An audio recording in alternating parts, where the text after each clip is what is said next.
आपका अपने चैनल सीखेंगे ज़रूर पर।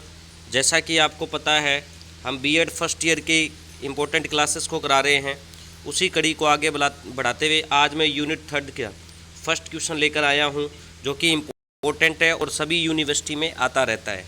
और इसी तरीके से आपको बीएड के एग्ज़ाम में क्वेश्चनों को, अपने आंसरों को लिखना है, पॉइंट टू पॉइंट बात करनी है। आपको इस वीडियो से ये भी पता लग जाएगा, एक तो आपका ये क्वेश्चन क्लियर हो जाएगा, उसके बाद ये सभी यूनिवर्सिटी का मोस्ट इंपॉर्टेंट और फेवरेट क्वेश्चन है वो भी आपका तैयार हो जाएगा। और आपको पेपर में लिखना कैसे है ताकि आप आसानी से ज़्यादा नंबर ला सकें, जैसा कि आपको थंबनेल में बताया हुआ है। तो क्वेश्चन है आपका, सीखने या अधिगम से आप क्या समझते हैं? सीखने या अधिगम की महत्वपूर्ण विशेषताएं कौन कौन सी है, वर्णन करो। देखो, सबसे पहले बात करते हैं सीखने या अधिगम का अर्थ क्या है। तो देखो, बाहरी वातावरण के प्रति सही प्रतिक्रिया को ग्रहण करना क्या कहलाता है? सीखना कहलाता है। मैं इसमें गजब उदाहरण के माध्यम से आपको बीएड की क्लासेस करवाता हूँ। तो बाहरी वातावरण के प्रति सही प्रतिक्रिया को ग्रहण करना ही क्या कहलाता है? सीखना। मतलब सर समझ में नहीं आया। जैसे देखो, भूख की स्थिति में बंदर की छीनने की प्रतिक्रिया तो स्वाभाविक है, यानी जब कभी भी बंदर को भूख लगती है तो वो क्या करता है, उस चीज़ को छीन कर खा लेता है। लेकिन आपने देखा होगा कोई बच्चा जो होता है उसको जब भूख लगती है तो या तो वो रोने लग जाता है या वो हाथ मारने लग जाता है, मतलब वो मांगता है। तो कहने का मतलब है, परंतु एक बालक के मांगने की प्रतिक्रिया क्या होती है? सीखने की।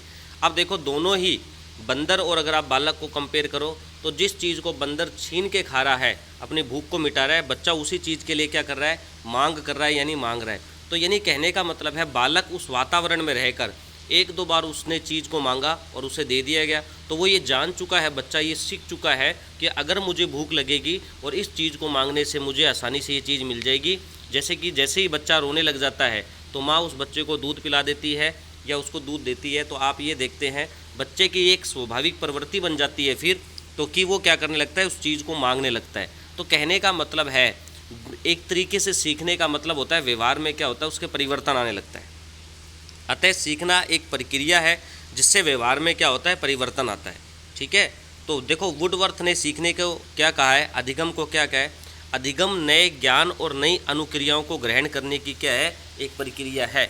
बिल्कुल सही बात है। जैसे जैसे आदमी की उम्र बढ़ती जाती है वैसे वैसे वो क्या करता है, नए ज्ञान को अर्जित करने के लिए नई नई प्रक्रियाएं करता है। तो सीखना एक तरीके की प्रक्रिया है। कोलविन ने क्या कहा है अधिगम को लेकर? पहले से निर्मित व्यवहार में अनुभव द्वारा हुए परिवर्तन को अधिगम कहते हैं।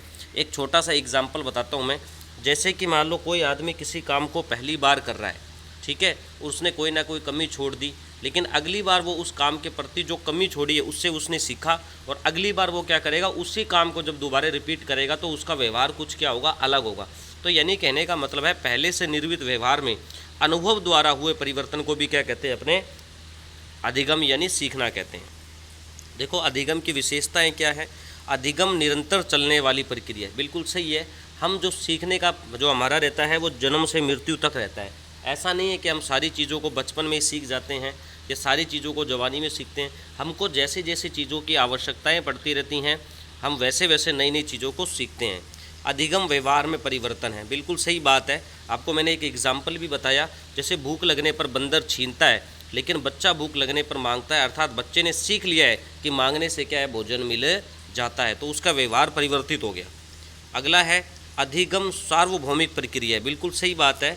सार्वभौमिक का मतलब ये है कि अधिगम केवल एक विशेष क्षेत्र, जाति या किसी देश के लिए नहीं है। ऐसा नहीं है कि भारत देश के लोग सीखने के लिए प्रयास करते हैं, अमेरिका के नहीं करते। ये सभी देश, सभी जाति, धर्म के लोगों के लिए होता है। जिसको कुछ नया सीखना होता है उसको लिए क्या करना पड़ता है, कार्य करना पड़ता है। उसके बाद अगर अपने बात करते हैं, अगले जो 3 नंबर पॉइंट था हमारा, अधिगम विकास की प्रक्रिया है। ठीक है, इसमें अपने चलते हैं 4 नंबर पॉइंट पर। और 4 नंबर पॉइंट क्या है कि अधिगम विकास की प्रक्रिया है। अधिगम किसी भी दिशा में हो सकता है, वांछित या अवांछित। लेकिन हम किसको मानते हैं, अधिगम सीखने कब, विकास कब कहलाता है? जब हम कोई वांछित कार्य करते हैं। जैसे कि मान लो, कहने का मतलब है आपने किसी एग्ज़ाम को क्रैक कर दिया, आपने उसकी तैयारी करी और उसके लिए जो भी आपने सीखा उससे आपने उस एग्ज़ाम को क्रैक कर दिया, उससे आपकी तारीफ़ हुई, तो ये आपका विकास हुआ है। लेकिन अगर मान लो आपने चोरी कर ली या किसी के घर में चोरी कर ली है या फिर कोई डाका डाल दिया, तो उससे जो आपने क्रिया करा, वो जो आपने सीखा है, चोरी करना सीखा है, वो आपने सीखा तो है, परंतु वो क्या है, अवांछित है, तो ये आपका विकास नहीं माना जाएगा। तो याद रखना, अधिगम विकास की एक प्रक्रिया है। उसके बाद अगर अपने अगले बात करें तो अधिगम क्रिया और वातावरण का परिणाम है। बिल्कुल सही बात है कि अधिगम क्रिया और वातावरण के प्रभाव में है, यानी आदमी जिस वातावरण के अंदर रहता है उसके एटमॉस्फेयर उसके सीखने को बहुत प्रभावित करते हैं। ये बात याद रखना। अगर वो एक ऐसी जगह पर रहता है जहाँ पर चोर डकैती पड़ती रहती है, आसपास के लोग भी चोरी करते हैं, तो वो सीखेगा भी क्या, उसी के माहौल के अनुसार और उसी के अनुसार क्रिया करेगा। अधिगम उद्देश्यपूर्ण व लक्ष्य केंद्रित होता है। बिल्कुल बात सही है, किसी भी चीज़ को सीखने का उद्देश्य हमारा क्या होता है, किसी न किसी लक्ष्य को प्राप्त करना होता है। ठीक है। उसके बाद अगला है अधिगम अनुभवों की व्यवस्था है। बिल्कुल सही बात है, जैसे जैसे आदमी सीखता जाता है वैसे वैसे उसके नए अनुभव भी वो ग्रहण करता जाता है। अधिगम का स्थानांतरण होता है, मोस्ट इंपॉर्टेंट पॉइंट है, इसलिए अधिगम को अधिगम का स्थानांतरण भी कहते हैं। देखो, एक स्थिति में प्राप्त ज्ञान दूसरी परिस्थिति में ज्ञान प्राप्त करने के लिए सहायक बन जाता है। कई बार क्या होता है कि मान लो आपने किसी चीज़ का ज्ञान प्राप्त किया और आप किसी दूसरी जगह पर कोई दूसरा ज्ञान प्राप्त कर रहे थे, तो आपने क्या किया, जो पहले जो आपने ज्ञान अर्जित किया है उसके आधार पर भी आप क्या कर सकते हैं, इस चीज़ का प्रयोग करके ज्ञान को अच्छे से स्थानित, तो आपका वो वाला ज्ञान दूसरी जगह पर काम आ गया। यानी हमने बोला कि हमारा वो ज्ञान दूसरी जगह पर काम आ गया है, तो ये कहलाता है ज्ञान का स्थानांतरण, यानी अधिगम का स्थानांतरण।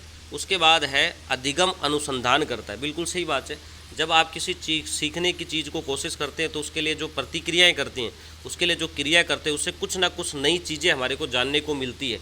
यानी जो चीज़ हम सीख रहे हैं उसके अलावा भी हम बहुत सारी चीज़ों को सीखने लग जाते हैं, तो उसे कहते हैं कि अधिगम अनुसंधान करता है। अधिगम जीवन की मूलभूत प्रक्रिया है। बिल्कुल सही बात है, हम अपने जीवन में जैसे जैसे आगे बढ़ते हैं तो वैसे वैसे हम नित्य नई चीज़ें सीखते रहते हैं। अधिगम विवेकपूर्ण क्रिया है। बिल्कुल सही बात है, किसी भी चीज़ को सीखने के लिए आपका विवेक यानी आपका मन चेतना बिल्कुल शांत होना चाहिए, तभी आप उस चीज़ को अच्छे से सीख सकते हैं।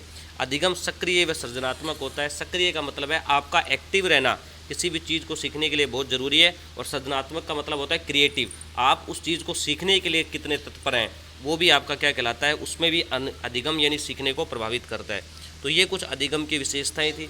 अगर हमारी वीडियो आपको अच्छी लगी तो प्लीज़ चैनल को सब्सक्राइब कर लीजिए। अगर आप हमारे चैनल पर पहली बार विजिट कर रहे हैं तो आप इससे पहले जितनी भी वीडियोज़ है आप उन्हें ज़रूर देखें। आपको मोस्ट इंपॉर्टेंट मैं क्वेश्चन करवाए में, और मैं गारंटी लेता हूँ आपको इससे फ़ायदा होगा। जय हिंद, जय भारत।